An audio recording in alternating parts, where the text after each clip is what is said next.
high above in the air of Midgard. He was in an area even higher than Vanaheimr, in the area around the stratosphere. Blue skin and gold eyes. Long black hair that reached his back and enveloped in a jet black overcoat. In this world, this man was the king of demons. One behind him, there was an army of high-level magical beasts which obeyed him without showing the slightest bit of fatigue.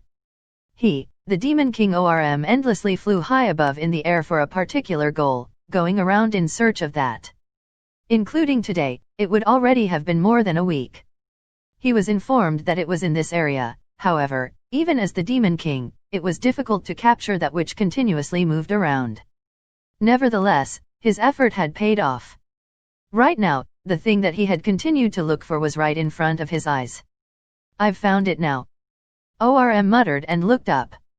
In that place was a S.H.I+P. A flying S.H.I+P with giant wings growing out of it.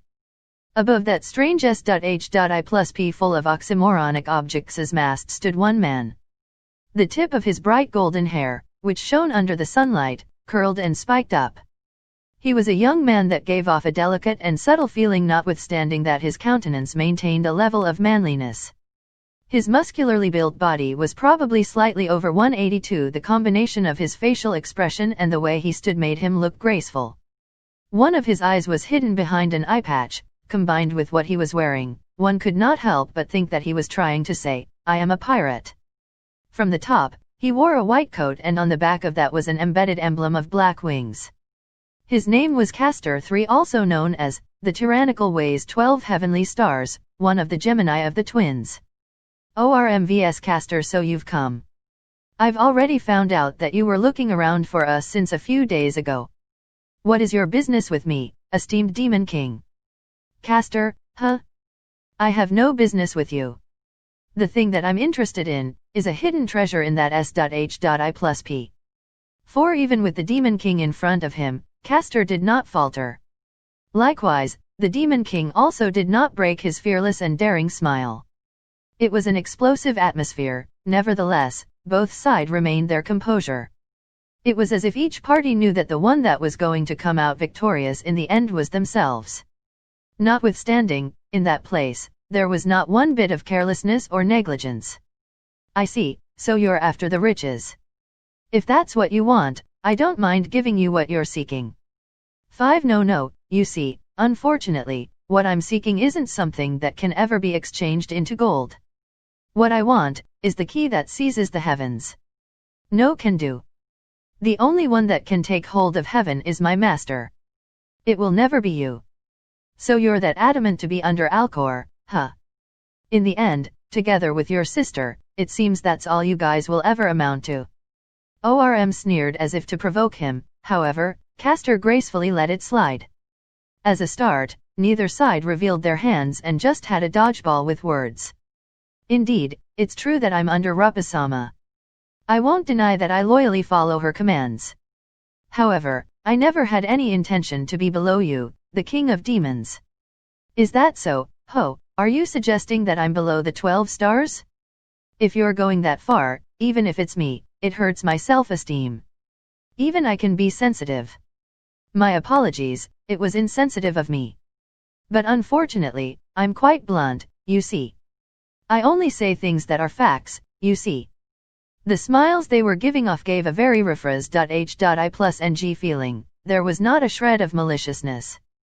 As long as one did not listen to the words they were speaking, one would be able to imagine them as best friends of many years having a flowery and nostalgic conversation.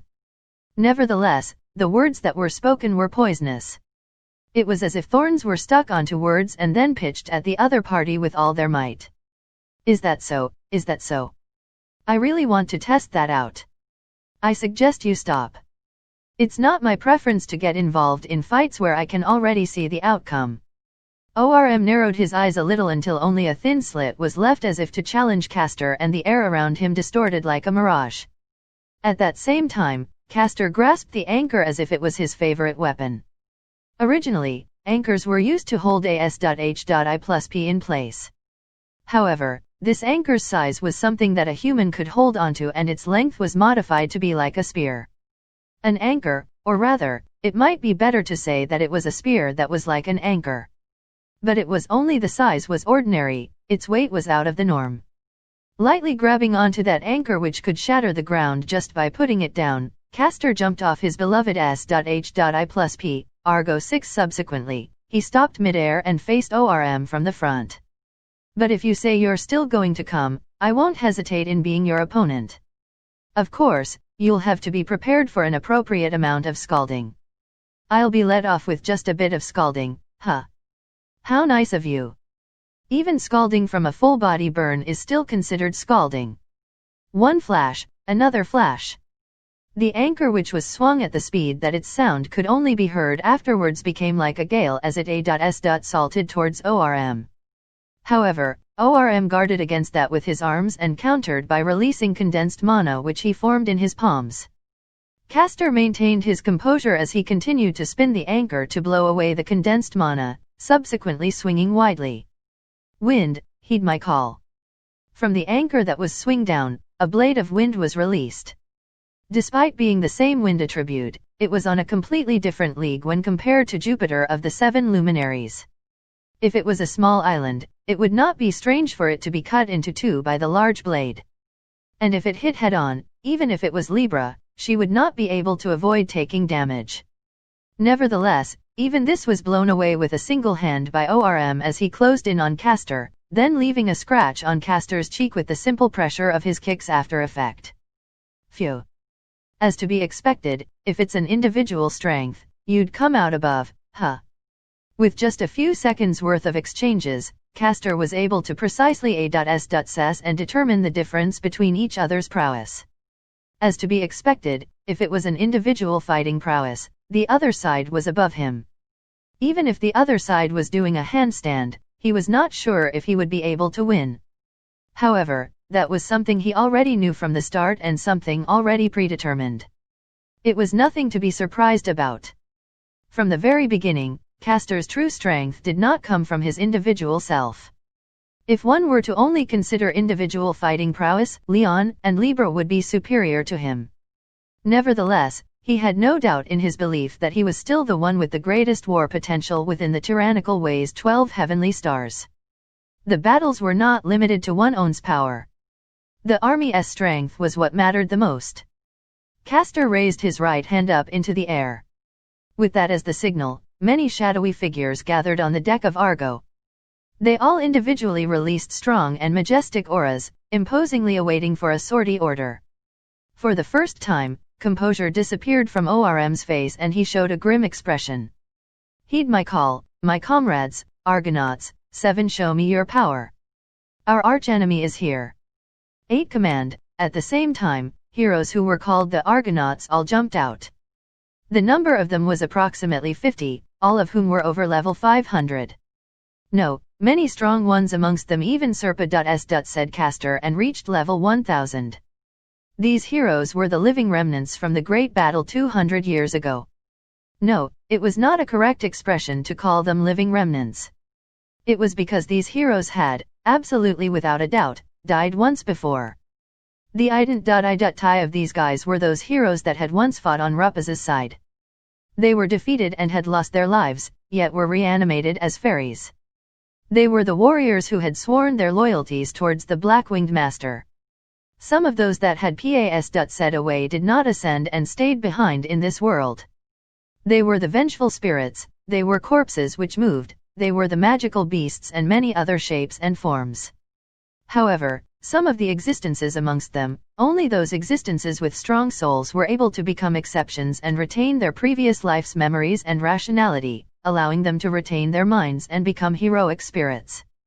Castor's younger sister, the other half of the Gemini, the fairy princess Pollux, was able to use her skill Argonauts, which allowed her to be able to put those heroic spirits into artificial bodies made out of mana, thereby reviving them onto this world, turning them into an army 9 in exchange for how broken and cheat-like that skill was. She herself had neither the skill in taking command nor possessed battle prowess of her own. As such, the older brother Castor led them and fought on her behalf. In other words, it was a skill which could not be utilized if one of them was missing. It was a skill which required the two of them to act as one. That was what the return of the heroic spirits, Argonauts, was. 10 Look carefully, Demon King. What you see is our real power, our bond. The fairy princess's blade, the Black Wings army led by this Castor. Matching with Castor's voice, the heroic spirits all aggressively moved out. ORM's mana bullets were fully blocked by the priest's S.H.I plus Elds. The Swordmaster's swords shredded the magical beasts which followed ORM, and the grappler's fists blew away the giant magical beasts. One alchemist trends.m.u.ted and caused a storm of blades, whilst another alchemist trends.m.u.ted a gigantic golem to blow away multiple magical beasts at the same time. Those that were considered strong 200 years ago were without a doubt powerful. Individually, they were mighty warriors possessing strength able to match thousands and could rival an army of a country on their own. Outside of the time they were under a mobilization order, the effect of the skill was cancelled, thus, it was not possible for them to increase their number using Monster Tamer's skill or Alchemist's trans.m.u.tashin. Nevertheless, it was not a mistake to call them the most powerful squad in Midgard. Even the Demon King knew of their fearsomeness. That was exactly why he had brought the army of magical beasts with him. However, there was too much difference in quality. The army of magical beasts, which were by no means weak, was defeated one after another. They were exterminated one-sidedly. Listen, Demon King, you're definitely strong. If it was just based on individual prowess, you are an even match against my master. Those magical beasts are also not weak. But that's just that.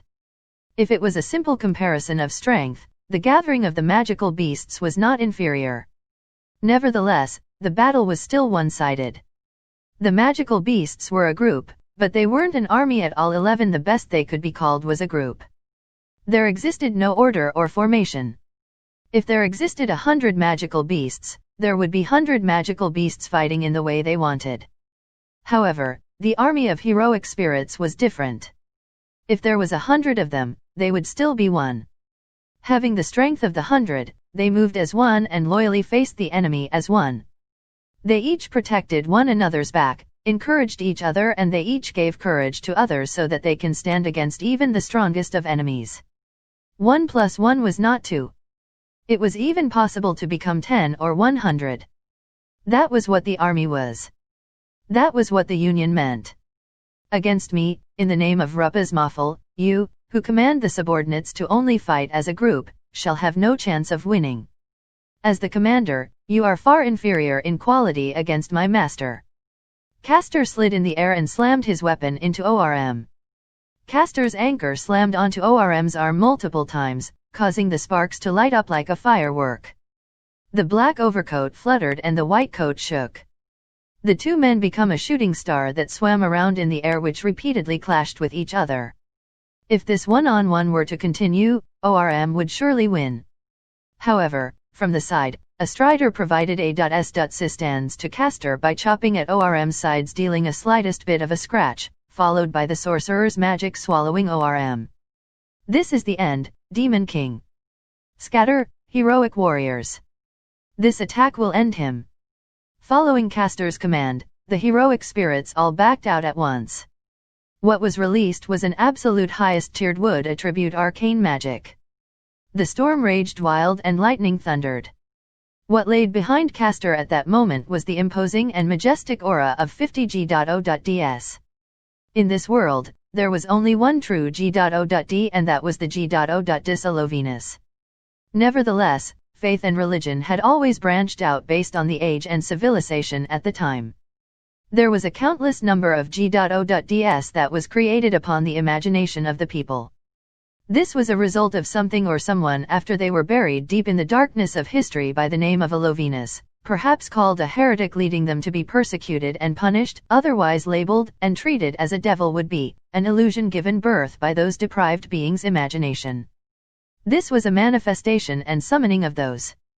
The G.O.D who possesses 50 names. 12 matching Castor's edict, 50 fake G.O.ds all moved to attack 13. There were those that were born as the chief of the G.O.ds from the figure of imagination, out of myth or a legend. 14. There were those that were born as war G.O.ds. 15. There were those that were born as the G.O.ds who presided over the realm of the dead. 16. There were those demi G.O.ds who inherited blood from both the G.O.ds and the people. 17. There were some fake G.O.ds who breathed flame out of their mouths. There were some fake G.O.ds who crushed things with their fists. They created raging storms and thundering lightning, and with the glistering aura of the G.O.ds, they trampled everything in their paths into absolute submission. By the time everything was done and dusted, there no longer existed a single magical beast in the aftermath. The figure of ORM, he no longer existed. So it's done. Staying afloat in the air, Castor looked down on the magical beasts. The magical beasts who could no longer maintain their physical forms returned to Mana, bound to bless this world. 18. In any event, he was able to somehow defend that thing that his younger sister had entrusted onto him. Ever since 200 years ago when his master fell, he had continued to protect that thing using the S.H.I+P and the spirits. With the single misuse of that thing, the world would break apart. The key that seizes the heavens. There was no way that he could give such a thing to the demons.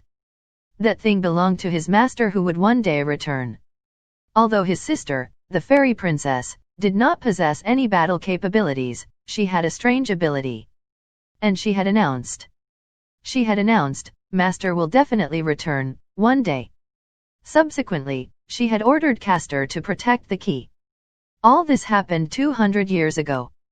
He, who could only fight and command things, could not understand. However, he thought that his sister could see things that were to come in the future. Or perhaps his master had ordered something to his sister before the fateful battle. That was why Castor was here. He had continued to fight for the past 200 years because he had believed in his master and his sister.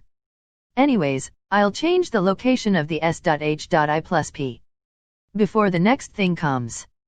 Castor, who was convinced of his victory, tried to return to the S.H.I+P. But it happened right after that.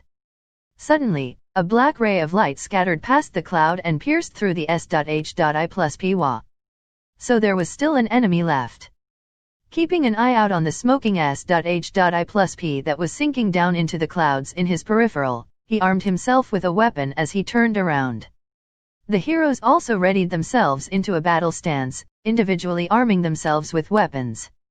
And then they saw, swimming through the clouds, something enormous, an appearance of something way too enormous. This is. No way. It can't be. In terms of length, how long was it? 1 km? No. 10 km? No. That was something so enormous, something so long, something so abnormal that it could even lap around Midgard. That enormous shadow split the cloud and stuck its head out, causing the heroes to feel fear. They were without a doubt winning as an army. They had successfully exterminated and expelled the group that ORM had brought with him. But they did not know that in this world, there existed things that were simply unreasonable. The existence of the absolute individuals who stood above an army. For the first time, in this day, they understood the true reason why the 7 heroes were defeated. The morning after doing the stupid thing, namely, strengthening the plenty strong Libra even further, we left Blutgong as we were being monitored. I meant, whilst we were being sent off by the dwarves. In all honesty, I wanted to take it easy a bit longer, but we had Scorpius with us. Unexpectedly, it was not possible to keep on hosting the individual who had attacked the country, thus we were faced with the inevitable problem of having to quickly leave the place. If anything, the fact that they allowed us to stay for a night meant they were being magnanimous. Normally it would have been an instant eviction. Anyways, the cause of that problem, Scorpius, had been clinging to my arm the whole time since she woke up. She had been +H.I+NG her chest against me as if to give things a try. However, it was meaningless since we were the same gender. Though, I was a man on the inside. Either way, considering that I made her feel so lonely this whole time that it caused her to go berserk. I thought that it'd be fine if she was going to be satisfied with this, so I let her be. Having said that, excluding Virgo, I felt the other 12 stars were displeased with what was happening as I felt my back hurting from being stared at. Aries was acting disgruntled and Agacharos was giving off the feeling of cursing someone to death as he stared down at Scorpius. Libra was holding onto a machine gun the whole time and Karkinos was crying. Me had also just gotten back together too. Scorpius hugging Rupas.png. Even as we became more chaotic, Tanaka carried and drove on as usual. After Mizar's revelation, our next target had been determined to be Eros, also known as Pisces, but we had one problem with that. Not one of us knew Pisces' location. Not even Dina had a lead on where Pisces was. Now then, what should we do about that? Aon, that worrying face of yours when you're thinking about something is also gorgeous, Rapasama. Scorpius, who was stuck on my arm, said something random as she entangled even more. It really didn't matter, but I would have preferred it if she stopped whispering into my ear. It was quite ticklish. As if she had detected what I was thinking, Libra grabbed onto Scorpius's head with her iron fist, quite literally, and pulled Scorpius away from me. Hey, that hurts, you know? What are you trying to do? That's as far as you go, Scorpius. I can understand that you are feeling joyous about the reunion, however, you are causing inconvenience for the master. I will not permit anything further. Ha! Why should this mistress need your permission to nurture the love I have with Rapasama? If you get carried away further, I'll turn you into a scr.a.p as I did to your sisters. I recommend that you stop. If the battle were to break out, the one that will turn into dust is you. Scorpius and Libra had me in the middle as they created sparks and started a staring contest with each other. One Aries seemed to be hesitating on what he should do, but Agacharos crossed his arms and seemed to be bri.m.m.i.n.g with the will to join in. Instead of trying to defuse the situation, Karkinos tailed and encouraged the two whilst he laughed in high tension to Virgo, on the other hand, ran to a position that would allow her to avoid getting caught up. And Dina blended into the background magnificently. No, I'm not.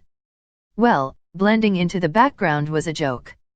In fact, she was drinking tea in the corner as if the chaos had nothing to do with her. Even whilst I was thinking about all of this, the atmosphere between Libra and Scorpius became perilously threatening and eventually led to Scorpius's hair waving and pointing towards Libra.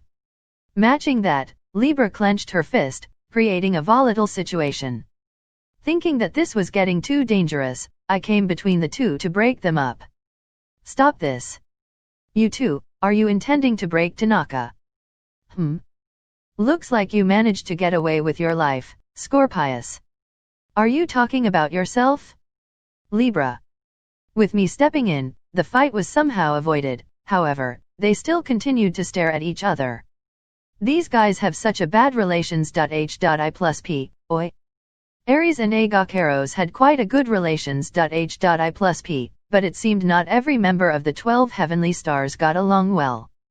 There were also bad pairings as well. Well, if there were 12 individuals, I supposed there were bound to be at least one bad pairing. Anyways, I should inspect Scorpius's status in the meantime. 12 heavenly stars. Scorpius level 800 species, Emperor Berserk Scorpion attribute, Fire HP, 90000 SP, 8000 STR, Strength/Attack Power 4800 Dex, Dexterity 3105 VIT, Vitality 6570 Int, Intelligence 2100 AGI, Agility/Speed 3800 MND, Mind Power 3300 Luck, Luck 5500. Level 800, she returned back down. Was this what that was? Did her level return to what it was because she was no longer under the influence of the G.O.Dis, or because she was reunited with me and her hatred was cleared away? I wonder what the reason was. Anyways, because her level had decreased, her HP had also gone down. As such, it seemed she would no longer be able to withstand Brachium. Yeah, this was exactly as Libra said. If they fought, Libra would have won. Or more like, How was she able to win against both Ares and Scorpius, whom she was supposed to be badly matched against? I was reminded and made to feel yet again how badly broken Brachium's efficiency was. Of course, if you considered the fact that with just that skill alone, she was able to become a candidate for one of the strongest, it was to be expected. Nevertheless, status alone did not determine how strong an individual was. This also applied to Scorpius. As her true strength lay in her poisonous attacks, simply speaking, her status did not need to be that high. By further buffing herself, she was able to multiple her attack, therefore in practice, her actual attack power was far different from the value that would be displayed. 3. Additionally, due to her high luck, she was frequently able to deal critical hits, thus as long as there was no Brachium, she was unlikely to lose against Libra. 4. The scariest thing was the influence of the G.O.Dis, who was able to strengthen this Scorpius to the point of being able to beat Libra. If I take into account how the 7 heroes were strengthened by this unreasonable power up 200 years, no wonder I couldn't win. Anyways, Rappa-sama, what should we do from now on? We have no choice but to gather those whose locations were known. If I recall correctly, Alfheim, Helheim and Muspelheim, those 3 places, right? For now, if I had to pick a place out of them, Alfheim was the most convenient place. And above all else, as Gemini of the twins was actually 2 persons counting as 1 member, there was this joyous point of being able to collect 2 comrades at the same time. As I was thinking about the future, Tanaka suddenly stopped, causing my train of thought to be cut off. What happened? Something strange like Takana stopping on his own just happened. Oh, he stopped. I wonder what's happening. What happened, Tanaka? Did something happen? Yes, boss. I walked towards the front and looked outside the windows. When I did so, I noticed that there were quite a lot of people approximately 1 kilometer in front of us. It seemed they had not noticed us, however. We saw beastkins, humans, and elves going towards the same location without minding about the others. When I looked at the sky, there were even flugels, which made it clear that there was some common objective between them for this journey. Dina, is there something where they are going? If it's this position and direction. Ah, there's Draupnir. 5. The country of beastkins, huh? But I wonder why the other races are also going there. In response to my question, Dina was saying as she tilted her head a little. It seemed she also did not know why. Unexpectedly, Scorpius raised her voice at that moment. Ah, that's because recently, there's been a hunting festival going on, Rappa-sama.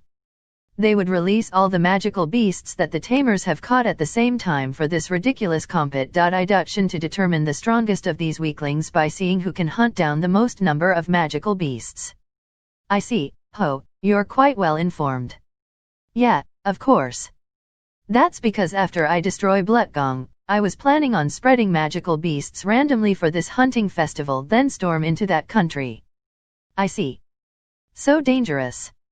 It was a super correct choice to recover Scorpius. If I didn't recover her, she would probably have gotten a horrible hat-trick combo of bringing down the 3 major countries of Hradi, Blutgong, and Draupnir. Scorpius acted as if she did not have a speck of guilt, or most probably, she literally did not feel it at all, and stuck herself at my arm, subsequently raising her head and looking towards Dina. Oh, by the way, who's that blue thing? Oh, and that white-winged. You're asking after all this. The white-winged girl is the new recruit for tyrannical 12 heavenly stars, Virgo of the Maiden. The previous part he knows has said away, thus she's the new placeholder. And that blue thing is Dina Background-sama, the background. What? Don't teach such a lie so casually, Libra-sama. I don't have a last name like that. Did we have a star like the background? Well, whatever, it doesn't matter, pleased to meet you, okay? Background-san. No, stop calling me with that name. Dina was tearing up as she looked at me. I understood very well from the way she looked at me that she wanted me to do something about all this. Tears of a beautiful girl did have that enticement to make people protect them, but strangely, even above all that, Dina really made people want to tease her. As such, instead of helping her out, I decided to get on board. I see, for the stars to S.H.I plus NE, well, we do need a background to exist. Or maybe S.P.A.C.E for the stars to be able to roam. Which means that background might be something needed for the tyrannical to exist. Rupa-sama. Isn't it fine, background? In a way, it's even more magnificent than the stars themselves. It's the universe itself. It doesn't make me happy at all. As by now, being teary had almost turned into full-on crying, thus I decided to stop teasing her. Well, I did feel that Scorpius really did not regret what she said though. But hunting festival, huh? If I was to be blunt, I had absolutely no interest in the hunting festival itself. Although it might sound too much, from our point of view, this really was merely a festival for the low levels as Scorpius said. If I were to use the game as a basis, this just seemed like the extremely crippled or newbie players, noobs, Rust.H.I+NG into a hunt. If one were to waste time like that, it would be better to farm more items. That was why I did not feel like Predict.I.P.aiding at all. I did not know how big Draupnir was, however, with my speed, it was not impossible for me to fly around the capital and defeat all the magical beasts. The others in the group were also in the same situation such that whoever Predict.I.P.aided, it was clear things would become overkill. Nevertheless, I was actually thinking of putting that overkill situation into practice. It's not such a bad sideshow. Virgo, why don't you Predict.I.P.8? Me. Virgo's level was the lowest amongst us. Notwithstanding, her level at 300 was still extraordinarily high by this world's standard, so it would clearly still be an overkill. Meanwhile, although I felt a little bad for the other Predict.I.P. ants, I wanted Virgo to have some confidence. In all likelihood, she did not realize how strong she was herself. After all, she was raised by Parthinos in the forest the whole time, and once she came outside, she was surrounded by me and the 12 heavenly stars. This had completely caused her to believe she was weak. There was a saying that the frog in the well did not know that an ocean existed. 6. This referred to how the frog that resided in the well might think it knew all about the world, however, it would not know how wide the ocean was. But nowhere was it written that the well was small. Additionally, the frog might be a monster that went above the length of 1 m. Nevertheless, the frog that was living in the well had no way of knowing how big or strong it was. She was precisely in that situation. She did not realize how all the frogs outside the well were smaller and weaker than herself. It was not as if I wanted her to become conceited.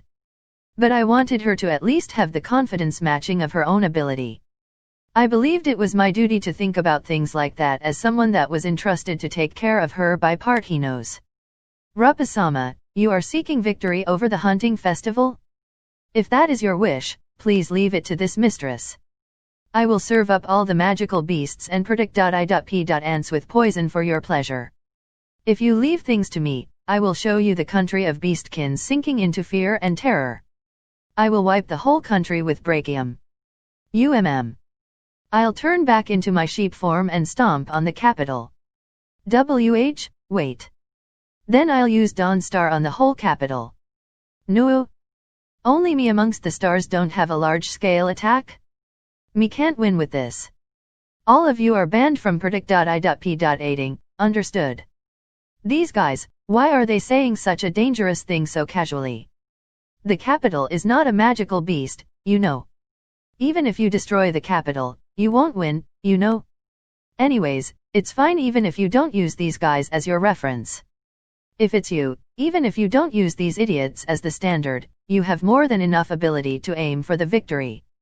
But I don't have any ability with such a large area of effect. That's why you don't have to use them as the reference. To begin with, hunting festivals are not something like that. Firstly, I thought I would correct things properly to resolve the misunderstanding caused by the bunch of idiots acting up. The hunting festival was all about how fast one could hunt down the magical beasts. It was not a festival about how large-scale an attack one was able to release. I patted Virgo's head and asked her, so how about it? I really wanted her to gain some confidence from this. Those were my true feelings. It was really pitiful of her to underestimate herself because she was surrounded by a bunch of overpowered monsters even though she had ability and talent. Yes, Then I'll give it a try. Ah, just take it easy. With this, Virgo's predict.I.P.Ation was determined. As such, all we had to do now was to go to Draupnir. I gave my order to Tanaka and changed the direction of our journey. __. The capital. If you were to hear that word, what would you imagine? Chances are, since it was called the capital, one would most likely imagine a giant castle or a palace surrounded by buildings. Leavitian, Svalin, and Gjallarhorn. Up until this point, although the shapes of those three countries were different, there was this common feature. The capital of Blutgong itself was a giant castle, thus it might have been an exception amongst the exceptions. However, I think the capital cities of the RPG game worlds were fundamentally the image of the Western medieval kingdoms and cities. Putting it simply, it was that, fantasy RPGs are fundamentally based on Western society. Once in a while, you get Eastern-styled games. But those games have a distinct setting right from the very start, and often the enemies were not magical beasts but yokai and oni instead. Things usually went like that. At the very least, if the magical beasts, magic, swords, heroes and the demon kings were to come out, that RPG world would give off a Western feeling. Well, in essence, it's that, After being told, now, wake up, hero, and grabbing a sword, the outside turns out to have Edo period aesthetics. Well, wouldn't you feel a bit off? You'd feel that something's just off. After you received the request to defeat the Demon King and were about to storm into his castle, the castle turned out to be an Osakajo, TLN, Osaka Castle, with the presiding Demon King having a Chan mage and wearing a kimono. How would you feel, too? And while I'm at it, what if the hero also had a Chan mage and wore a kimono and said, Sessa shall now journey to subjugate the disordered one, T.I. Pled the Demon King Digazaro. Now what would you feel? 3 And the Demon King, being the Demon King, said, why dost thou struggle and close off a country? Exchange of culture is what I find the most joy in. Westernization is what is most beautiful. Now be swallowed up by my culture and modernness. Wouldn't you be turned off? It's way too weird. At the very least, I wouldn't play a game like that. Anyways, with all that, I haven't seen an Eastern-styled city lately. For some reason in RPGs, if you go towards the east, a player would often end up finding a J.A.Paints-styled country, and sometimes it might even be called Hipango 4. However, it seemed there was nothing like that in this world. Having said that, since this world somehow has a thing called a katana, it's possible there was a country like that in the past. As a matter of fact, back in the game, out of all the countries founded by the players, there was a country with purely J.A.Paints style. Though I actually waged war and destroyed it, but whatever. Anyways, the conversation had derailed. What I wanted to say was that if one were to imagine a capital, they would imagine a Western-style medieval city. However, what was in front of me currently was a far cry from a Western-style city. Or rather, was this even really a capital? To begin with, was this even a city? The place that we were at, if it was to be summarized in one word, it would be gra.s.sland. Although it had been overly stepped over, it was, without a doubt, a real plain gra.s.sland. There were not even roads laid out to make things easier for people to walk on. Then, there were tent-like buildings lined up next to each other. So what was that thing again? Something like the nomads of Mongolia might use. If I recalled correctly, yurt. Though I wasn't confident about that. 5 Additionally, there was a forest just nearby.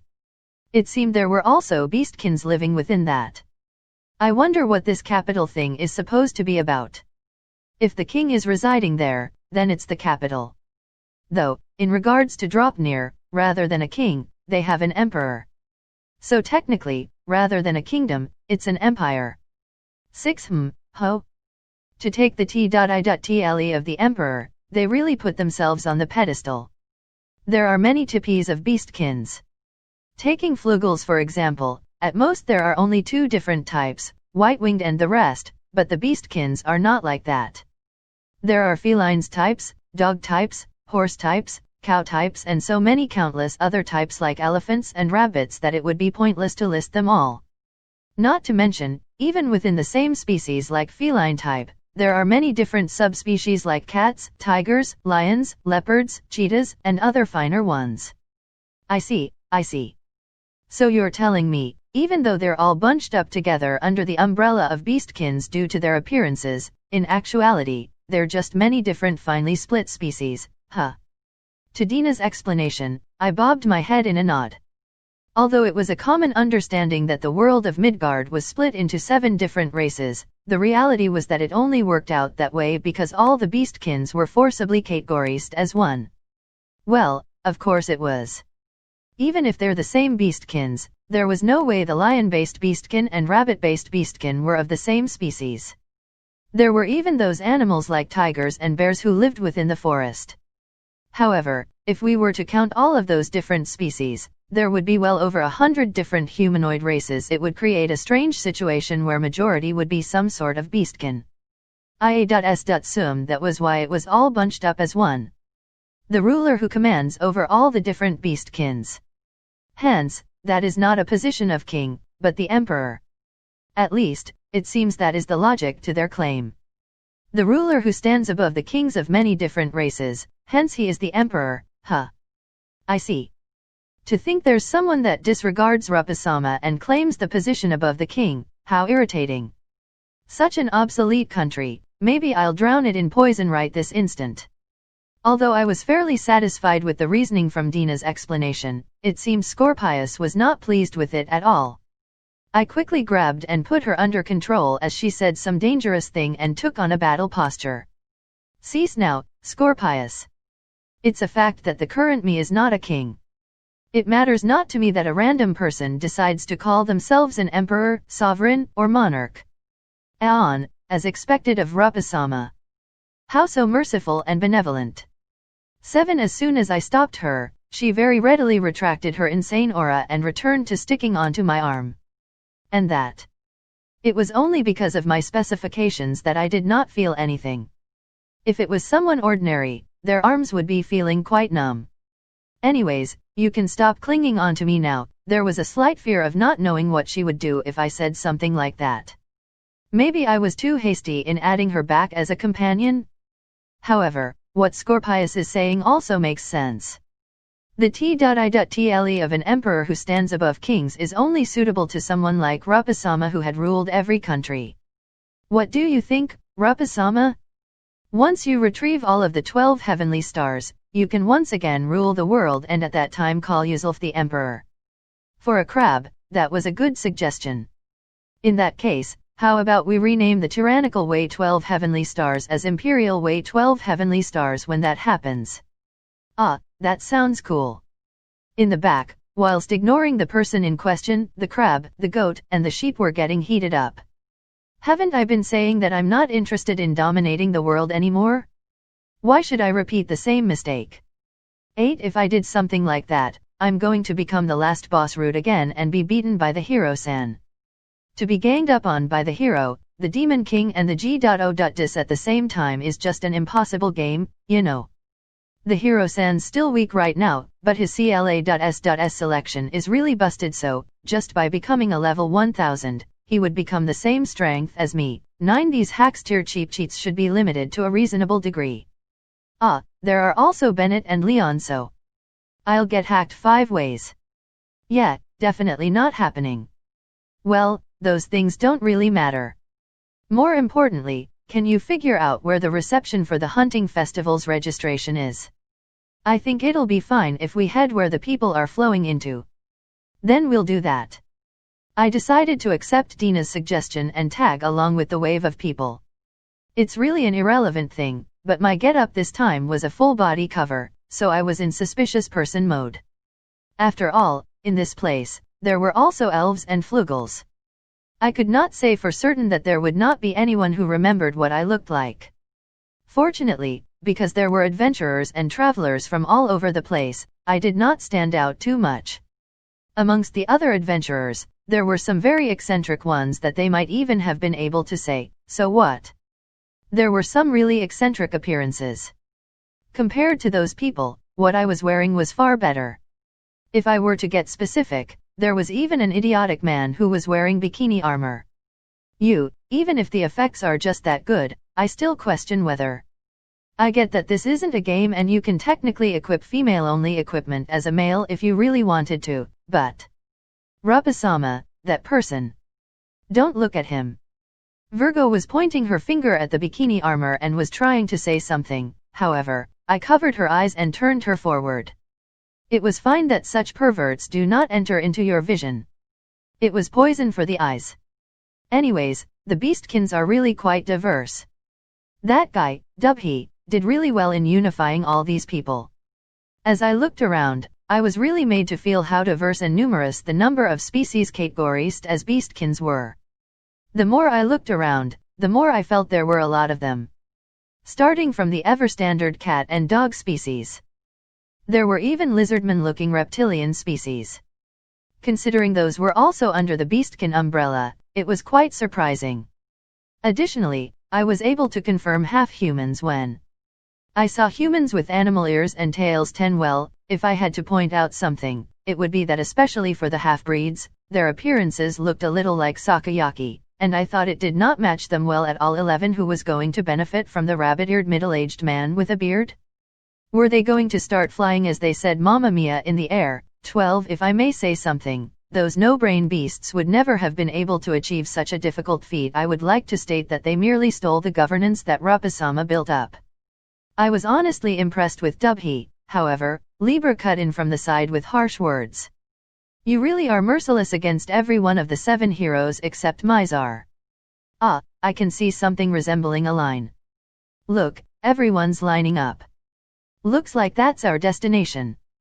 When we followed where the people were going, we found a line formed by various travelers. At the end of the line was what looked to be a reception, thus it seemed like there was no mistake in summing that this was the right place. We put ourselves at the end of the line and decided to wait until it was our turn.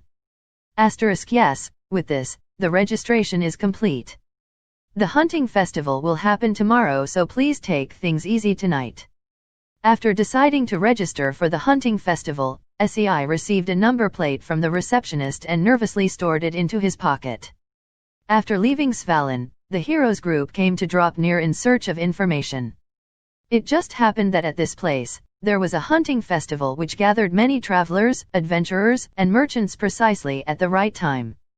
They had decided to change their destination to this place in the hope of finding someone that had information on Rappa's whereabouts and at the same time, to test SEI's ability. Additionally, this place also happened to be the birthplace of their party's strongest member, the Sword Saint Friedrich.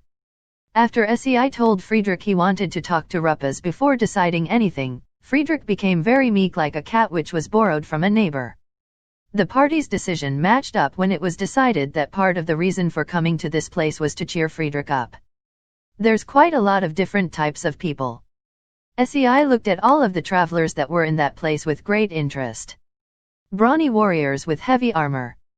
A woman who wore things that a dancer or performer might wear. A rabbit-eared, bearded man. A full-body jet-black swordsman who perhaps believed himself to be really cool. And lastly, a perverted, very muscular and buffed-up person, who despite being a man wore female-exclusive bikini armor. Yeah, really. There's a whole variety of people. Are all the adventurers like that? Well, no. That's definitely a unique case. So please don't put us in the same category as that thing. To SEI who was saying something with awe, Jean became fluid teared and quickly reeled him back to reality. Subsequently, SEI's party split into 2 groups to move around. The first group consisted of 4 individuals, Jean, Nick, Shu, and SEI. The purpose of this group was to protect SEI while registering him into the hunting festival. The members of the second group were Gantz, the party's vice captain who had recently grown 2 more nose hairs, the Tiger, Cruz, and Ricardo. This group was currently running around gathering information. The Rangers squad, who are always sneakily moving around in the shadows, had quickly gone to make reservations at the inns. Oi, look, SEI. That group has so many beauties. I'm so envious of the guy that's with them. As if to change the topic, Jean pointed at one party of people that were in the line. He was pointing to a group which consisted of a very suspicious person enveloped by a full red mantle and a hazardously well-proportioned lady who was clinging onto that mantled person. A cute white-winged young girl and another cute girl with rainbow-colored hair. An elderly gentleman who had a monocle on and a handsome man with a red vest.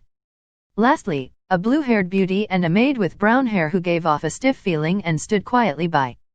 What is this? What's up with this party that looks like it has no common point? Ah! When I thought the handsome man wearing a red vest got close to the person with the red mantle, he got punched by the maid. They look like a bunch of weird ones, but they're probably very high-leveled.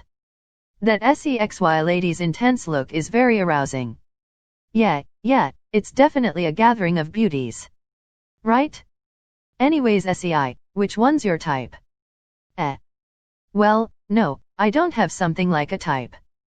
Don't hide it. Let me say what I think.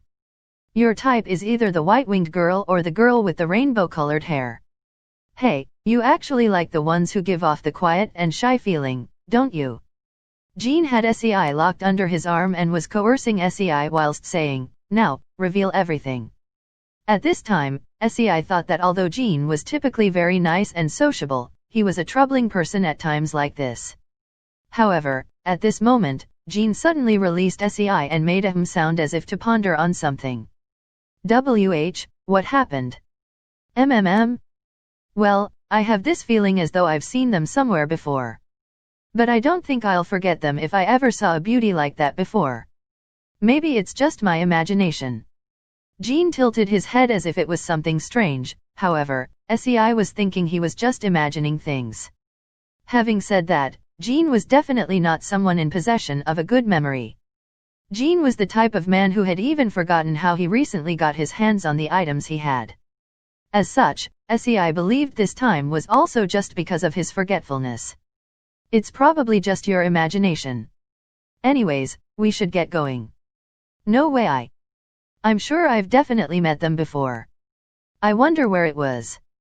SEI held and dragged Jean to the inn where they were staying for the night as Jean continued to look behind him even at that point. Even though the distance between them was ever so close, it was yet to be the time for them to meet each other. Once we finished registering, we decided to return to Tanaka to PAS.S the night. We had thought about staying at an inn. However, in this country, even the inns were nothing more than tents. Therefore, we did not think it would be comfortable to stay in them. It might have come down to an innate difference with the beastkin. Nevertheless, I believed it would have been more profitable for them to have created dwellings that better suited other humanoid travelers. By this moment, Virgo had retired to bed early and Aries was already deep within a dream. I got out of Tanaka for no particular reason other than to enjoy the night wind and tried to work my brain, which I tended not to use, to ponder on some things. What I was pondering on was this country's defense. Leavition had Aleotha's barrier. Svalin had Levia and Gillerhorn had Merak's coercion. And as for Blutgong, the capital itself was a moving fortress which was further protected by the Ma.S.S produced Libra models. Which meant that this country must also have some significant form of defense.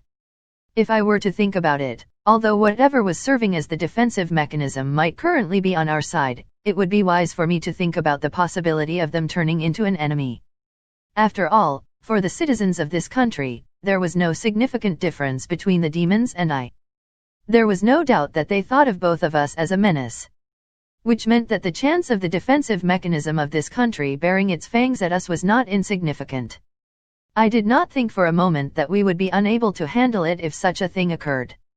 However, the problem was when those fangs were directed at Virgo. Thinking about such a situation, it was not wrong of me to think of a way to protect her. For now, I think I will just get some information out of Dina when I have the time. Although she is a shady character, 90% of the information that she said had been correct. Master. I heard a voice from behind me. Without having to turn around, I knew the owner of the voice. I continued to look forward and called out the name of the subordinate to which the voice belonged. Libra. What is it? I had a matter that I wanted to discuss with the master. As Libra said that, she came to stand next to me. Her weight was incomparable to how she looked. However, it was because of that reason that her smooth and elegant set of movements, which did not make others able to sense her true weight, was quite impressive. From the side, Libra was making a troubled face. Never mind, it was the same as always. Whilst having the exact same expression as usual, she started speaking in a slightly more serious tone. I will cut straight to the chase. Exactly what kind of person is that woman called Dina? Although I have yet to recover the corrupted data, I have at least been able to deduce that she was not there 200 years ago. So you had already noticed? Yes. Also, that Master had long noticed that fact and was hiding it from us. I had thought I hid it quite well, however, it seemed it was out in the open. Others aside, it seemed reasonable that I would not be able to keep it hidden from Libra for long. Not to mention I was horrible at acting. Above everything else, I was quite stupid. I gave off a sarcastic laugh before trailing off, and moved my eyes away from the loyal subordinate who did not blame me. Looks like I treated you guys unjustly. Too, there is no problem. I am sure that Master also had things on her mind. Nevertheless, if I am to advise Master on the subject, I believe it is important that I also know the details of such an important matter. I took a quick glance at Libra and thought about it a little. Currently, amongst my subordinates, Libra was probably the one that I could trust the most. After all, she could not be mind-controlled. In other words, whether it was the G.O.Dis or Dina, it would be impossible for them to manipulate Libra. Which meant that even if the G.O.Dis thought Libra was a nuisance, there was no way to control her. The worst-case scenario was if the fact that golems cannot be mind-controlled was nothing more than a sham or a bluff. However, I did not believe such would be the case. If that was the case, rather than create such a roundabout bluff, it would have been much easier and quicker to control Libra and gain my trust. The fact that such a thing did not happen meant that it could not be done. I suppose it's fine to inform you of what's going on. Having said that, in all honesty, I also haven't been able to fully grasp her real identity. Although she was one of the 7 luminaries for the demons, she's clearly not a demon, after all. I suppose so. The moment that she was able to use divine magic, she can no longer be of demon or vampire background. However, with all that knowledge, what could she really be? From what I believe, it can be certain that she has some form of connection with the G.O.Dis. I just don't know if the relations.H.I plus P she has with the G.O.Dis is similar to part he knows or something much closer, or perhaps, she's even the G.O.Dis herself. I just don't know. Yes, at this point, I was convinced that my conjecture was true. It was certain that Dina and the G.O.Dis were not unrelated. They were connected to each other in one way or another in the background. At the end of figuring out her secret will be the G.O.Dis. What I did not know was the extent to which they were related to each other.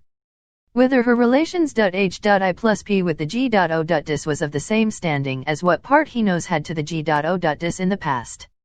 Or whether she was someone far closer to the G.O.Dis, one of the G.O.Dis's close confidants. Or whether she was the G.O.Dis's avatar herself. I simply lacked too much information to make a determination. Master. She is dangerous. I believe it is most appropriate to restrain her as soon as possible and put her under interrogation. Don't be too hasty. Even if you do such a thing, she can just teleport and run away from us. And once she runs away, we will no longer have a way to find her. Are you suggesting we continue to let her get away with what she's doing? I wonder. It could very well be us that's been allowed to get away with doing whatever we want. Whichever and whatever it is, currently she's the only lead we have towards the G.O.Dis. To let that go would be too hasty of a move, don't you think? At this moment, Dina probably thought that I was dancing on the palm of her hand. However, I believed there was something not even Dina had managed to figure out. And that would be to what extent I had returned already. This point alone could only be fully known by myself. After all, she had previously tried to check by asking, "Are you really a player?" Now that I thought back on it, that line was most likely used to determine how much of me had returned. Although it was embarrassing of me to say this, the original me would never have come to doubt Dina in the first place. The mere fact that I was able to think in this way and suspect others meant that the way I thought now was no longer how I used to think. Looking at this from another perspective, there was the merit of the other side not being able to figure out how much they were being suspected as long as I continued to maintain how I used to act on the surface. As such, for the time being, it was fine with how things were going. It was fine to continue being the whimsical me who did not think things through. And you know, if I were to assume that she was completely our enemy, it raises some baffling points. Baffling points. Yeah. It's true that she'd been moving and manipulating me towards her desired outcome the way she wants. There's no mistake in that. But, at this moment in time, there hasn't been a single demerit that she has brought me. As a matter of fact, all of her actions have been in my favor. That's what I can't comprehend. To give me more benefits, to hide the demerits. If it was something like that, I could understand. But that was not how it was. There was not a single demerit whatsoever. The reunion with Ares at Svalin. The retrieval of Libra at the royal tomb. Aegocaros's return at Gillerhorn. The collection of Karkinos and Scorpius at Blutgong. And restoring the relations H.I+P with the 7 heroes at all of the cities I had visited thus far. Everything had been for my benefit. Wasn't that weird? Wasn't Rupa's Moffel a nuisance for the G.O.Dis? Wasn't that why she manipulated the 7 heroes and made them seal Rupa's Moffel 200 years ago? If so, for what reason would she strengthen such a weakened enemy at this point in time? That was what I could not understand at all. This was the reason which was making me unable to prove the already 90% certain hypothesis that Dina equals the G.O.Dis's avatar. 3. Do not reach premature conclusions. Do not cloud yourself with suspicions. Scrutinize the information more closely with a composed state of mind. That was the hesitation and warning which kept ringing in my head. I believed I had definitely overlooked something. I can't explain it well. I feel as though it's a wrong choice to corner Dina at this point in time. You feel? That is ambiguous. I know. But give me some more time. I wondered what it was. Although I could not figure out why, I felt that it was not yet time to accuse Dina. Almost all of the pieces had already lined up, and the full picture for the jigsaw puzzle was already showing. Even without the remaining pieces, it was at the point where one could imagine the final image using the pieces which had already been arranged. However, it was still very possible that by finding the remaining pieces and actually completing the puzzle, the final image turns out to be a trompe-l'oeil. For if I were to logos it to something, that was what I was feeling. Understood. If that is what Master desires, I shall comply. I appreciate it, Libra. 5. There is no problem, I am Master's tool. 6. As such, I only exist to support what Master desires with all my ability. Even if that turns out to be a wrong choice in the end, it is my role to shatter the concept of the wrong choice. Pleasingly dependable. Indeed, I really had such a dependable subordinate. The problem was whether she would become too dependable and blow up everything in my path into oblivion. In any event, it really was getting chilly. I suppose it was already time for me to go to sleep. The day of the hunting festival. Rays of light which must have been fired by magic or something were lighting up the sky in a flower pattern just like a firework. Additionally, at the audience seats, many different species were bustling with excitement whilst asking when the festival was going to begin. Fortunately, the audience seats were not tents but rows of seats arranged like what you would see at the screening of a movie. At the front of that was a stupidly large screen-like thing, which everyone in the audience was looking at. I thought this world didn't have anything like a camera? How were they going to display things? Ah, that's a mana screen created by Mizar before he set away. By using the mana in the air as a medium, it's able to display what is happening in the distance. Similar technology is also being utilized in Blutgong as those within are apparently able to see what's happening on the outside. Though, I've heard that because it was too much of a black box, unfortunately, N.O. Body has been able to replicate the product after he set away. 7. Mizar again, huh? As I listened to Dina's explanation, I was looking up at the sky. Why was he the only one who was able to far Serpa.S. the civilization level of Midgard? You were actually a modern J.A. Pain's person, weren't you? I really wanted to say something like that. If he was to reply that he had no modern knowledge and was completely from this world, then he had absolutely been born in the wrong age and world. At this point, everything's a go for you, huh, you bearded guy. As I was feeling exasperated, I beckoned for Virgo to come towards me. She was about to go predict.I.P.8 in a short while. However, if anything were to happen to her, I would not have the face to meet with Parthinos again.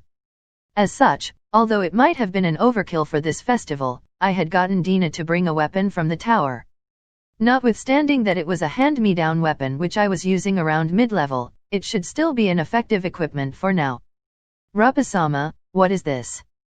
It's a sword I used in the past. The name of the sword is La Pucelle and it's able to utilize the mana in the environment to discharge a light attribute Arcane Magic 8. It's quite an excellent weapon which used to be favored by the Flugels who are unable to use arcane magic. The Flugels were unable to use arcane magic.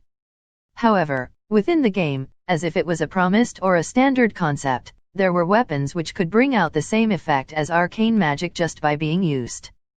This weapon just happened to be one of those and its rarity was also one of the higher tiers 9. I was also taken care of by this weapon at the early and mid-game. Though, by the time I said level 500, it was much better to use my own attack skills than to rely on these effects, so I ended up leaving it in the inventory and forgetting about it. Having said that, for the current Virgo, it should still be of much use. The problem was, whether in this world, the Flugels actually hated mana because they would die if they were exposed to too much of it. Back in the game, the background lore was such that Flugels were unable to use mana because they would die if done so. Nevertheless, the A.S.associated death was nothing more than a background setting.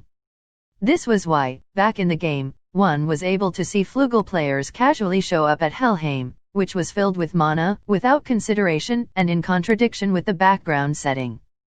This weapon also happened to be a popular weapon. However, Flugels of this world instinctively hated mana. As such, if Virgo were to find this weapon repulsive, I had also prepared an alternative weapon for her. In that case, although it might be a little overkill, I was thinking about handing her the spear I greatly favored when I was around level 500. However, it seemed all these worries were a wasted consideration as Virgo looked at me with such a glistering smile that even flowers might start blooming. Thank you very much Rapasama. I'll definitely come back as the winner. Great. It looked like a bullseye.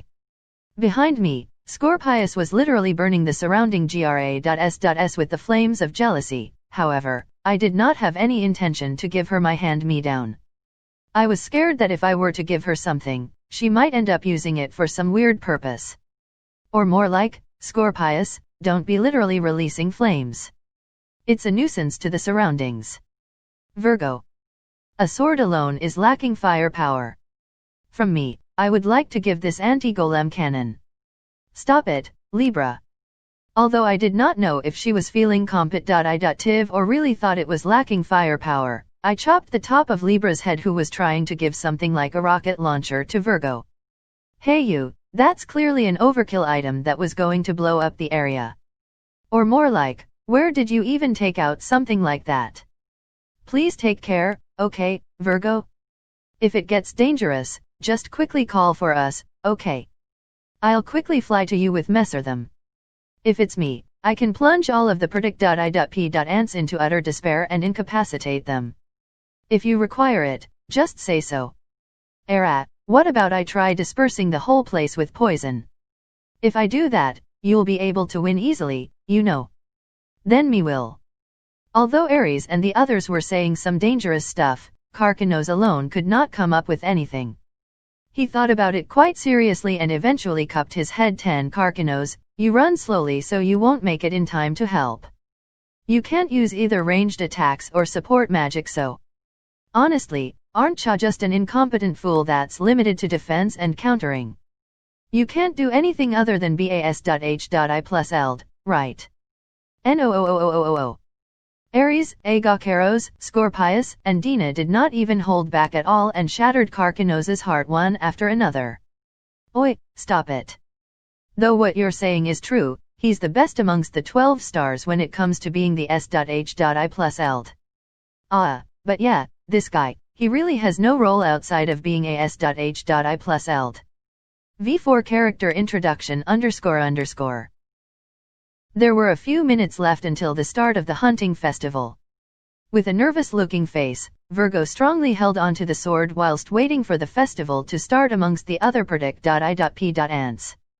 She felt that there were only strong-looking people around her and were greatly feeling out of place. A muscular man was holding a gigantic battleaxe and a weird man, dressed completely in black, was posing with a few.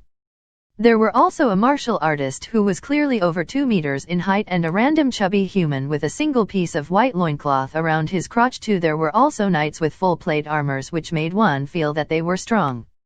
Now, it is finally nearing the time for the start of Draupnir Hunting Festival. I would like to dedicate this time to reiterate the rules again. Is what I would like to say, but the rules are very simple. It is to hunt and hunt and hunt the magical beasts that have been released throughout the capital. That is the one and only rule. Each magical beast is individually signed a point corresponding to its strength, and the brave warrior who has gained the most amount of points after the time limit of 1 hour will be crowned the champion. Oh, yes, excuse me for the late introduction, I am Chiron, who will be reporting live. 3. It was a voice amplification arcane magic, or perhaps divine magic. The voice of a person who called himself the live reporter rang throughout the place. Virgo turned to face towards the commentary box and she found a very gentle-looking man sitting there, for next to the man was a tiger beastkin who looked quite strong. This time, we have invited this country's pride, the strongest man on the continent, the Sword Saint, Friedrich, as a commentator. Sword Saint San, please enlighten us. Roar. Common Midgard language is okay. To the tiger's unique joke, the stadium felt some excitement. It was most probably his way to relieve everyone's nervousness. People thought that once one became known as the Sword Saint, he probably would know a way to relieve the nervousness.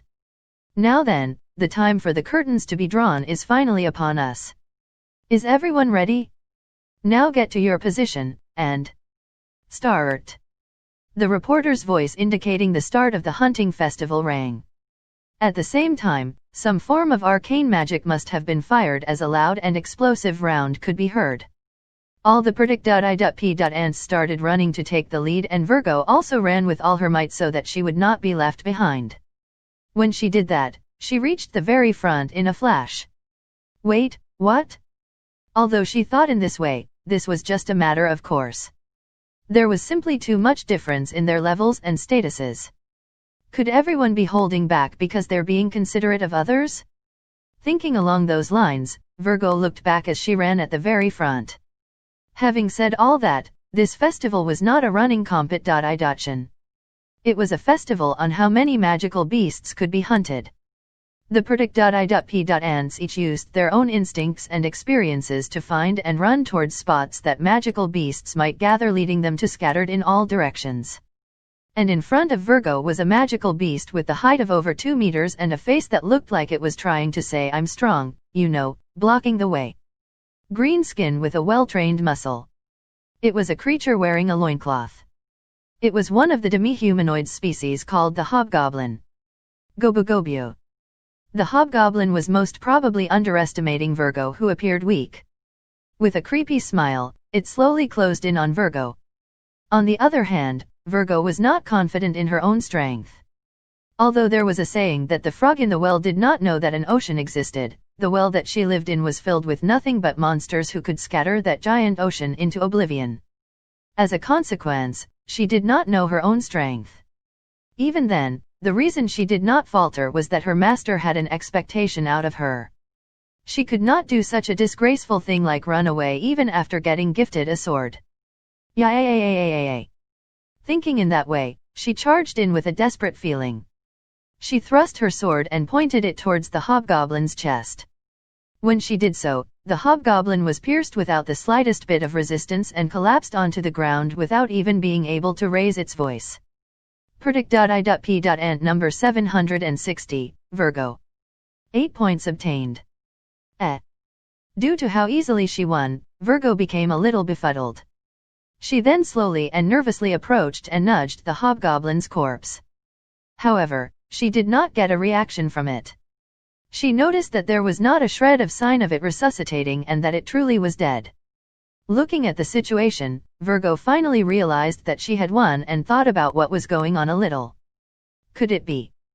The monsters in this hunting festivals are all extremely weak. In actuality, it's not that the monsters are weak but I'm strong. She was still unable to think in this way.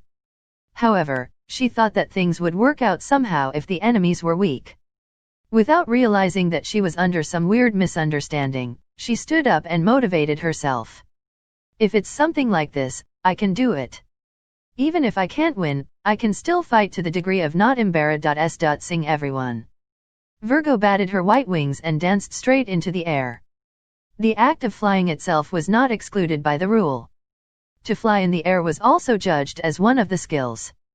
Virgo looked for a magical beast from the air, and once she chose the nearest magical beast as her target, she accelerated straight to that wolf-type magical beast. Right past the side in a straight line. She sliced the magical beast in half and flew right back up into the air. Predict.I.P.Ant Virgo, 6 points obtained. This time she chose the bird-type magical beast in slightly a distance away as her target. Although there was some distance between her and the magical beast, Virgo currently had a sword which was entrusted to her by Rupas. By pouring power into La Pucelle, Virgo was able to fire a white blade-like thing from the tip of the sword, allowing her to shred the bird which was still some distance away. Predict.I.P.Ant Virgo, 7 points obtained.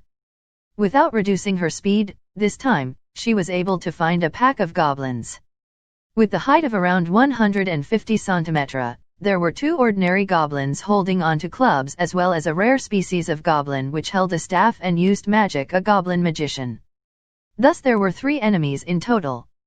Virgo quickly accelerated and dived into the middle of them, whereby she swung her sword around. With this single swing, she was able to cull 2 of them. Towards Virgo, who was flying away, the magician fired a fireball at her back. Nevertheless, without even turning around, she was able to avoid the attack by dodging to the side. She became upside down in the air and released a blade of light from her sword at the magician. Predict.I.P.Ant Virgo, 20 points obtained. I can do it, I can win. After reaching this point, Virgo had finally started thinking for the first time that she could actually be strong. However, as she thought in that way, the first thing that came to her mind was the appearance of her colleagues. In her mind was a scenario of what if any one of her colleagues had Predict.I.P.Ated in this hunting festival. For example, what if someone like Libra had Predict.I.P.Ated? Within Virgo's mind was a picture of Libra equipped with machine guns and bazookas whilst roaming around a burning Gra.S. land and turning the country of Dropnir into a scorched ruin, murdering every magical beast which could be spotted. Yeah, it's impossible. I'm actually just weak. Although it was merely that the standard of comparison was horrible, she was not able to notice that fact. In any event, as one of Rupasama's group member, I have to at least put enough effort in to not embarrass the others. Thinking along those lines, Virgo flew into the air without even noticing that she was also flying high in the points board. Predict.I.P.Ant Virgo, 5 points obtained. Predict.I.P.Ant Virgo, 9 points obtained. Predict.I.P.Ant Virgo, 8 points obtained. What's with that girl? She's H.E.L.L strong. As he, the hero S.H.I. plus veered with such a thought, he was desperately trying to defeat a magical beast. He knew who the currently peerless young girl called Virgo was already. It was the cute white-winged girl from the group with weird get-ups. Even before the commencement of the festival, her white wings stood out, causing SEI to feel surprised that she was going to Predict.I.P.Ate. Additionally, as she was clearly nervous, SEI was burning with a sense of justice, thinking that he would go rescue her if things were to ever become dangerous for her. It would not be fair to say that there was an ulterior motive. Even SEI was a man. However, he was too naive in his thoughts. Or rather, he was too pretentious. Help, Exactly, help who? Help the person who had been flying around in the air and wiping out the magical beasts using a hit-and-run tactics? You must be kidding with me. That girl's leagues above me. Or more like, she's probably the strongest amongst all the predict.I.P.ants in this festival. Virgo fight SEI watch. He wondered what the nervousness from before was. Perhaps to camouflage her strength? It was a common trope in the fantasy genre to have a person who looked weak but was actually strong. However, she was on a very bad end of that. SEI thought that she could even have been stronger than the Sword Saint. Although in his head, he thought that could not be possible, however, one could not help but think in that way when they looked at her. This time she defeated a wyvern. The pseudo-dragons were apparently weaker than the real dragons, but they were still scary monsters. Which leveled over 80. Although it was not relevant to what he was thinking about, SEI was currently level 35. He was at the point where he could easily be one-shotted by that young girl. Or more like, I want to cry because it's so hard to level up in this world. Normally, it should be a scenario where I can easily level up quickly, shouldn't it? In the light novels that he had previously read in the past, as opposed to everyone else, the main character alone was able to unreasonably level up super quickly and enjoy an easy life using dumb cheats. Predict.I.P.ant Virgo, 12 points obtained. Predict.I.P.ant Bunny Dandy, 3 points obtained. Predict.I.P.ant Bikini Muscle, 7 points obtained. Predict.I.P.ant's names were announced one after another, causing SEI to start feeling impatient. Not good. At this rate, I can forget about becoming one of the high ranks. I can see myself ranking near the bottom. In practice, SEI was barely managing to hang on to what would be considered a high ranking, however, the person himself did not seem to think that way. SEI swung his sword as if he was possessed, striking down the magical beast with the movement. Nevertheless, he still had hesitation in s.n.a.t.c. Someone's life away. One might ask why he was still dragging such a feeling of hesitation around, however, to pluck another's life away was still a harsh thing for a formerly J.A.Pain's person. All the more so if the enemy happened to be a cute puppy-type magical beast. Oi, stop it, don't come this way. I actually like puppies a lot. Don't wag your tail around. Don't come towards me using only your hind legs. 5. Don't follow me from behind. Thinking along those lines, SEI was continuing to desperately fight against it. At that moment, he was pulled back to sanity as he heard a shriek from a distance. What? Could there be a strong magical beast on that side? He turned his head to the direction of the shriek as he considered that thought. Subsequently, SEI froze from what he saw. In the direction of his eyes. In the GRA.S. few hundred meters away from him, something big existed. It was a raging dinosaur big enough that he could clearly see even from such a distance away. An accident. There is an accident. The dinosaur Dinogiganto, who has the surrounding forest as its territory, has come out and intruded onto the arena. Everyone, please don't fight with that. That thing is not a target in this hunting festival. What the H.E.L.L, the dinosaurs exist in this world. SEI's face turned pale as he looked at the raging dinosaur in the distance. He did not know whether they were categorized as a magical beast or a living creature, however, he could at least see that it was a monster which was clearly incomparable to the magical beasts used for the festival. After all, the dinosaur was eating the magical beasts of all things. All the magical beasts were running away from the dinosaur, and this even included the pseudo-dragons who had lost the will to fight. Its appearance of chasing down and devouring those magical beasts was truly a depiction of the predator. It was truly a portrayal of those that stood in the upper echelon of the food pyramid. The biggest problem at this moment was that it also saw the humanoids as its prey. Currently, there were no victims amongst the travelers and the adventurers, however, if things continued like this, it was only a matter of time. If someone did not try and stop the raging monster, it was certain that there would be victims. And this horrible situation was about to become a reality. A female adventurer believed to be a predict.I.P.ant was currently on her bottom, trembling right in front of the dinosaur. Not good. Such a thing was obvious to any onlookers. If she was to be left alone, she would definitely be eaten. S.H.I+T. SEI swore out loud and started running towards the location of the dinosaur. For some reason, the dog also followed behind him. The amount of time left until the dinosaur finished eating the current magical beast was at most a few seconds. In this time period, he had to get to the location and drag the female adventurer, who was on her bottom, out of where she was. Fight it? Stop joking. SEI knew his own place. He knew that the best he could do would be to gain enough time and allow others to run away successfully until the warriors who could fight the beast were dispatched. He knew that as long as he bought enough time, Friedrich and Gantz would likely arrive on the scene. When that happened, there would be a chance of winning. Oi, hurry up and run. Stand up right now. SEI, who had somehow managed to reach the place in time, grabbed on the woman's arm to pull her up. However, the woman did not budge and merely shook her head. I can't, my knees are feeling weak and… Tisk, can't be helped. At this point, SEI immediately decided to carry the woman and run away from the place. Nevertheless, it was a fruitless attempt. Heavy. It was not the woman who was heavy, but the armor on her which was heavy. Additionally, her sword was also heavy.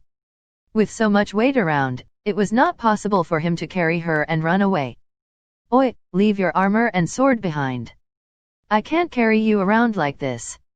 Bulletin, but these are expensive and… I haven't even managed returned the loan I made to buy them and… Is this really the time to be saying things like that? Time was of the essence at that moment. They had to run away from the place before Dino Giganto finished eating the magical beast. However, it was too late. The dinosaur had already swallowed the magical beast and turned its direction towards them. Judging that it was already impossible to run away, SEI drew his katana and entered into a combat stance and provoked the dinosaur 6. Perhaps his decision to not abandon the woman at this point in time could be attributed to SEI's manliness. Although this courageous action was not reciprocated by the woman at all, as she quickly chose to leave SEI behind and run away. The dinosaur roared and started heading towards SEI. Fast and heavy. Even though the ground shakes every time it takes a step, what is up with that speed? SEI held his katana firmly in position and patiently studied the movements of the dinosaur to avoid getting killed. The thing I have to look out for is its mouth. I have to dodge its bites before anything else. And if I can somehow manage to hit its feet, running away won't be impossible. Right at that moment, a white shadow came between the dinosaur and SEI. She swung the sword in her hands and the wind pressure blew the dinosaur away. The pure white wings battered, creaking an image of a white angel descending in front of him. Using hindsight, he was able to figure out that she was not an angel but a flugel instead. However, at the time of the event, SEI had without a doubt saw her existence as an angel. _____.